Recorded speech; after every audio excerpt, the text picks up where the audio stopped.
Langsung aja kita mulai pembahasan kali ini dengan sebuah fakta yang dijamin bakal bikin Anda mikir ulang soal apa sih yang sebenarnya bikin kita sukses, baik di tempat kerja maupun di kehidupan pribadi. Coba tebak, menurut riset komprehensif dari Carnegie Foundation, ternyata 85% kesuksesan finansial Anda itu murni karena keahlian Anda dalam rekayasa manusia, atau gampangnya, keterampilan sosial Anda. Sisanya, cuma 15% yang benar-benar dari kemampuan teknis. Serius, cuma 15%.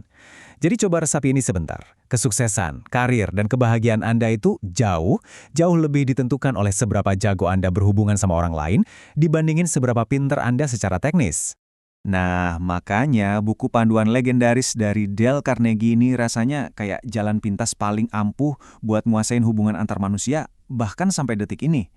Kenapa nggak pernah ketinggalan zaman? Ya karena teknologi emang terus berubah. Zaman boleh berganti, tapi sifat dasar dan psikologi manusia itu nggak bakal berubah. Bagian pertama, berhenti menendang sarang lebah. Maksudnya gini, kita bakal bahas kenapa sih kebiasaan alami kita buat ngeritik orang lain itu ujung-ujungnya malah sering jadi bumerang buat diri kita sendiri. Bayangin kejadian nyata di tahun 1931 nih. Ada seorang pembunuh berdarah dingin yang ditakuti banget, namanya Tugan Crowley. Dia lagi terjebak, dikepung sama 150 polisi bersenjata lengkap. Peluru berterbangan di mana-mana, kacau balau deh pokoknya. Tapi, coba tebak gimana penjahat sekelas dia ini ngelihat dirinya sendiri di tengah situasi mematikan kayak gitu? Nah, ini dia yang luar biasa mengejutkan. Di tengah baku tembak itu, dia sempat-sempatnya nulis pesan. Dia bilang kalau di balik mantelnya ada hati yang lelah tapi baik. Hati yang gak bakal nyakitin siapa-siapa. Astaga kan? Ini jadi bukti kuat kalau manusia itu makhluk emosi bukan logika. Orang tuh jarang banget nyalain dirinya sendiri, sejelas apapun kesalahannya. Bahkan seorang pembunuh yang lagi nembakin polisi aja masih ngerasa dirinya orang baik yang cuma jadi korban keadaan. Dan jangan salah, ilusi pembenaran diri ini nggak cuma berlaku buat penjahat, tokoh-tokoh besar aja pernah berjuang melawan hal ini. Contohnya, Abraham Lincoln belajar hal ini dengan cara yang pahit banget waktu Jenderal Meade nyia-nyiain kesempatan emas buat mengakhiri perang saudara di Gettysburg. Si Meade ini malah ngabaikan perintah langsung dari Lincoln buat nyerang, ragu-ragu, dan akhirnya membiarkan musuh lolos begitu aja. Pastinya Lincoln marah besar dong. Dia langsung nulis surat teguran yang super pedas. Tapi alih-alih dikirim, Lincoln justru nahan surat itu. Kenapa? Karena dia sadar, sama kayak kita kalau lagi emosi pengen marahin rekan kerja, Lincoln tahu persis kalau kritik tajam cuma bakal ngelukain harga diri seseorang. Meade bakal langsung pasang mode defensif, cari-cari alasan buat membenarkan diri, dan malah nyalain Lincoln balik. Jadi, poin krusial yang harus banget kita tanamkan di kepala kita adalah prinsip dasar pertama ini. Jangan mengkritik, mengutuk, atau mengeluh. Serius, ngeritik itu sia-sia. Cuma bikin orang sibuk membela diri mereka sendiri. Ingat aja pepatah ini, kalau Anda mau ngumpulin madu, jangan pernah tendang sarang lebahnya. Bagian kedua, rasa lapar akan apresiasi. Nah, sekarang pertanyaannya ganti. Kalau kita nggak boleh pakai kritik buat ngubah orang, terus gimana dong cara kita memotivasi mereka? Kalau kata para filsuf dan psikolog, di luar kebutuhan fisik buat bertahan hidup kayak kesehatan, makanan, dan tidur, manusia itu punya satu rasa lapar yang nggak pernah ada habisnya. Apa itu? Yaitu perasaan ingin menjadi penting. Hasrat pengen diakui ini loh yang membedakan kita dari hewan. Ini dorongan utama yang bikin manusia nekat ngebangun peradaban, berinovasi, dan nyiptain karya-karya hebat di dunia ini. Coba kita lihat Charles Schwab, salah satu tokoh paling berpengaruh di industri baja zaman dulu. Dia itu dibayar $1 juta setahun. Bayangin, di zaman itu, angka segitu udah gila banget besarnya. Dan dia dibayar semahal itu bukan cuma karena ngerti urusan baja, tapi karena dia jago banget ngangkat harga diri karyawannya lewat apresiasi. Schwab bilang, saya tulus dalam menyetujui dan murah hati dalam memuji. Dia paham betul kalau kritik itu ngebunuh ambisi, sedangkan apresiasi yang tulus itu ngidupin semangat.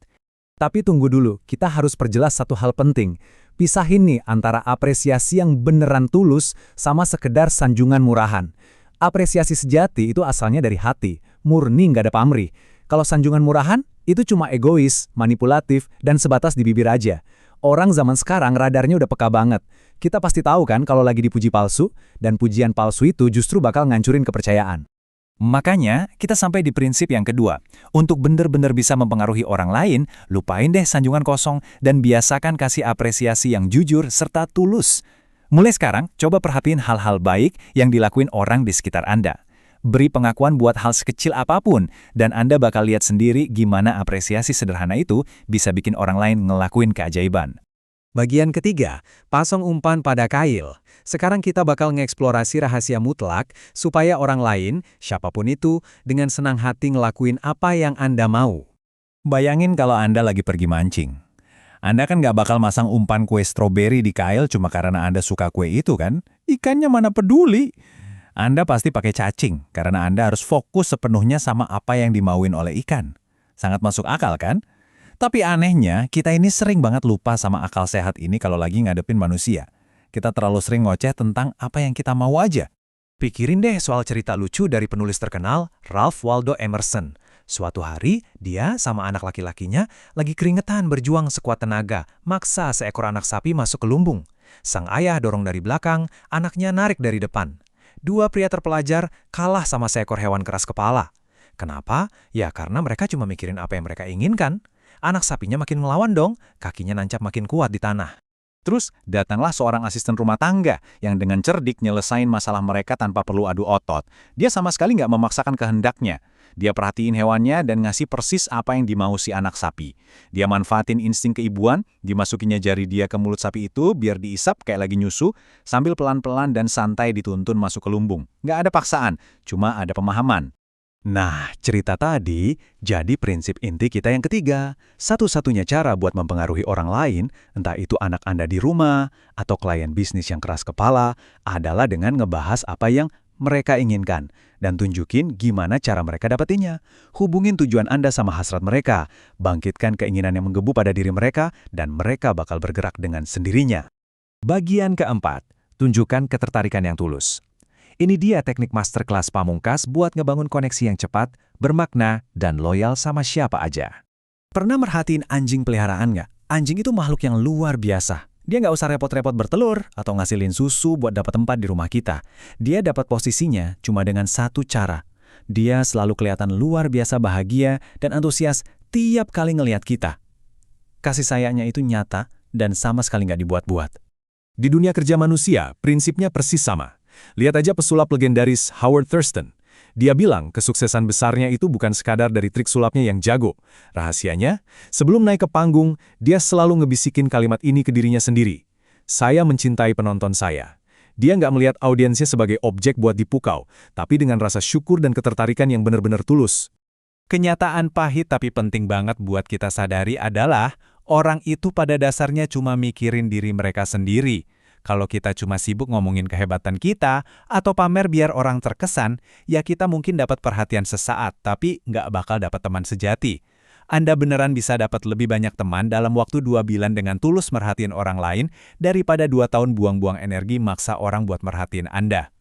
Dan ini mengunci prinsip keempat sekaligus terakhir kita. Ketertarikan yang tulus pada orang lain itu adalah fondasi yang nggak bisa diganggu-gugat dari setiap hubungan yang awet. Coba deh kurangin ego kita. Mulai perhatiin orang-orang di sekitar, tanya kabarnya, dan dengerin ceritanya benar-benar. Jadilah orang yang benar-benar tertarik pada kehidupan orang lain.